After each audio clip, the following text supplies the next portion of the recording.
High dear students, welcome back to NEET and channel. ఏపీకి సంబంధించినటువంటి allotment round 1 అయితే release అయింది. ఇప్పుడే మనకు వెబ్సైట్లో రౌండ్ 1 రిజల్ట్ వచ్చింది. సో మీరు చూడవచ్చు ఇక్కడ 4 PM వరకు 29th వరకు అయితే రిపోర్ట్ చేయాలి, last date of reporting. So సడన్గా అయితే మనకు ఆల్రెడీ టైం కూడా అయింది కాబట్టి 4 days రిలీజ్ అయితే చేశారు. సో ఇక్కడ కట్ ఆఫ్ అయితే మనం అబ్జర్వ్ చేసినప్పుడు, సో ఫస్ట్ ఆఫ్ ఆల్ వచ్చిన వారందరికీ కంగ్రాచులేషన్స్. అండ్ మీరైతే మీ వెబ్సైట్ ఓపెన్ చేయండి, అంటే ఆ కాలేజ్ మీకు వచ్చిన కాలేజ్ వెబ్సైట్ ఓపెన్ చేయండి.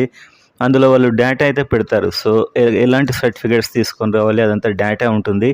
సో వాళ్ళు అప్డేట్ చేసి ఉంటారు, దానికి తగినట్లు మీరు అన్నీ రెడీ చేసి అయితే తీసుకెళ్ళాలి.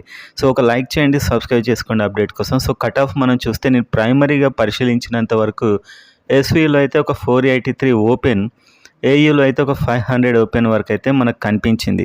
సో ఇంకా నేను టోటల్ లిస్ట్ చూడలేదు, ఇప్పుడే మీకు ఇన్ఫర్మేషన్ ఇవ్వాలని చెప్పి నేనైతే వీడియో చేస్తున్నాను. సో మీకు వచ్చిన college and me category and me marks అనేది కామెంట్ అయితే చేయండి. సో ఇంతకంటే తక్కువ ఓపెన్ ఉన్నట్లయితే సో ప్రతి కేటగిరీ ఎక్కడి వరకు వచ్చింది అనేది అయితే మనం చూద్దాం. ఏయూ 500 ఓపెన్ అండ్ ఎస్వీ 483 అయితే నాకు ఇనిషియల్గా కనిపించింది చివరిది. అండ్ నేను త్వరలో ఇంకా కంప్లీట్ కట్ ఆఫ్ వీడియో అయితే చేస్తాను. సో వచ్చిన వారందరికీ కంగ్రాచులేషన్స్. సో మీరైతే ఇక్కడ చూసుకోండి, ఇందులో మీరు చెక్ చేసుకోవచ్చు. ఒకే సెర్చ్ బార్లో మీరు కనుక ఈ సెర్చ్ బార్లో మీ యొక్క నెంబర్ టైప్ చేసినట్లయితే, మీ ఆల్ ఇండియా ర్యాంక్ ఇదైనా టైప్ చేసినట్లయితే మీ నేమ్ కూడా టైప్ చేయొచ్చు, మీకైతే వచ్చేస్తుంది. సో ఈ లిస్ట్లో మీ నేమ్ ఉందో లేదో మీరు చెక్ అయితే చేసుకోండి.